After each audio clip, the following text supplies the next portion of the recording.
Hello, welcome back to my channel. आज फिर से हाजिर हैं एक इंटरेस्टिंग प्रॉब्लम के साथ। और यह है 3 पावर के प्लस 3 पावर के इज इक्वल टू 12।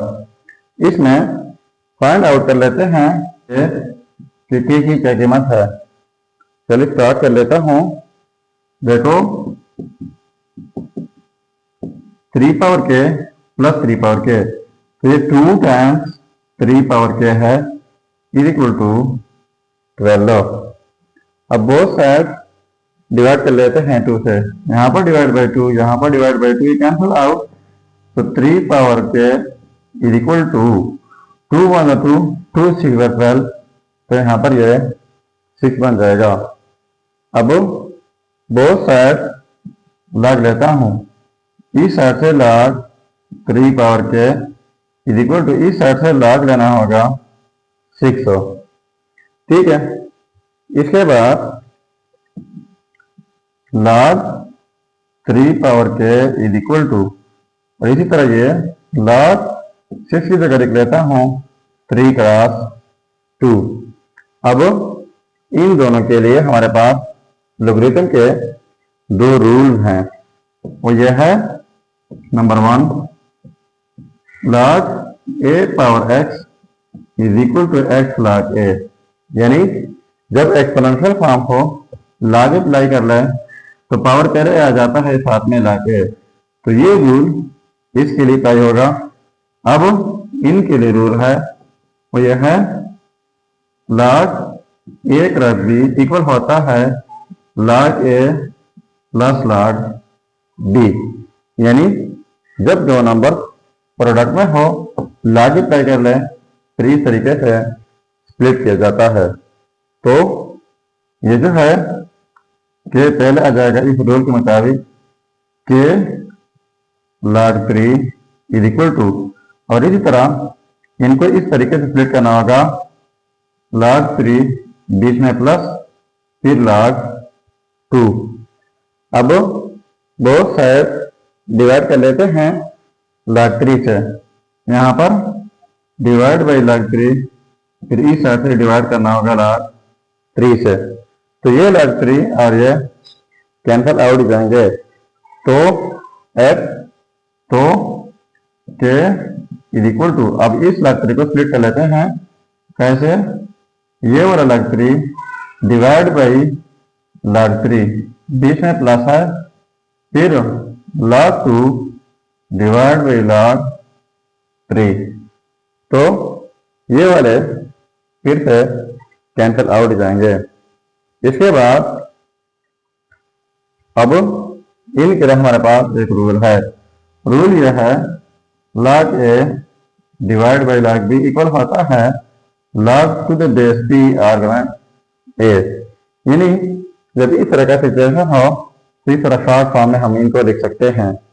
तो के इज इक्वल टू, इनकी जगह हो जाएगा 1 प्लस, अब इनके लिए पहले एक ही log हो जाएगा। ठीक है, अब log 3 है यानी log b, तो b बेस है तो ये वाला 3 जो है यहाँ पर बेस हो जाएगा। अब log 2 है यानी log a, तो ये आर्गुमेंट है तो ये वाला 2 आर्गुमेंट हो जाएगा। तो ये रहा हमारा फाइनल रिजल्ट। अब अगर इसी रिजल्ट को हम वेरीफाई करना चाहें कि वाकई ये रिजल्ट ठीक है या गलत हो, तो यहाँ पर मेन प्रॉब्लम में के की जगह ये रिजल्ट पुट करके अगर ये 12 के इक्वल आता है तो रिजल्ट ठीक होगा। चलिए अब मैं इनका वेरिफिकेशन कर लेता हूँ कि आया ये रिजल्ट ठीक है या गलत हो। अब देखो यह रिजल्ट, अब इस रिजल्ट का वेरिफिकेशन कर लेता हूँ कि आया ये रिजल्ट ठीक है या गलत हो।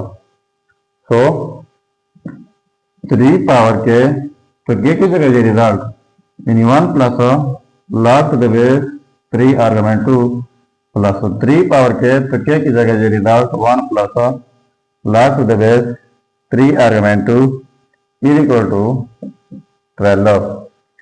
तो ये हमारे पास 2 टाइम है, तो इनको लिख लेता हूँ 2 times 3 power 1 plus log to the base 3 argument 2 is equal to 12। अब इनके लिए हमारे पास एक रूल है। रूल यह है कि x power a plus b equal होता है x power a dot x power b। यानी जब एक बेस के ऊपर दो पावर एडिशन में हो तो इस तरीके से स्प्लिट किया जाता है। तो 2 पावर, तो ये हो जाएगा 3 power 1 dot 3 power log to the base 3 argument 2 is equal to 12। इसके बाद 2 3 6 डॉट इज इक्वल टू 12 लिख लेते हैं। और यहाँ पर इनके लिए हमारे पास एक रूल है। रूल यह है कि जब कोई बेस ए हो, इनके ऊपर पावर में log के साथ फिर बेस ए हो, आर्गुमेंट बी डिफरेंट हो, तो ये फिर इक्वल आ जाता है आर्गुमेंट बी का। तो यहाँ पर भी सेम सिचुएशन है। इस रूल के मुताबिक बेस में 3 है, पावर में log के साथ फिर बेस 3 है, आर्गुमेंट 2 है, तो यहाँ पर हमारे पास आर्गुमेंट 2 हो जाएगा। तो देखो 6 2 ये हो जाएगा 12 इज इक्वल टू 12। तो देखो ये आपस में सेम आ गए। तो इसका मतलब ये हुआ कि ये रिजल्ट जो है k is equal to 1 plus log to the base 3 argument 2, ये रिजल्ट 100% ठीक रिजल्ट है। तो ये था हमारा प्रॉब्लम। अगर चैनल पर नया है तो सब्सक्राइब कीजिएगा। मिलते नेक्स्ट वीडियो में। अल्लाह हाफिज।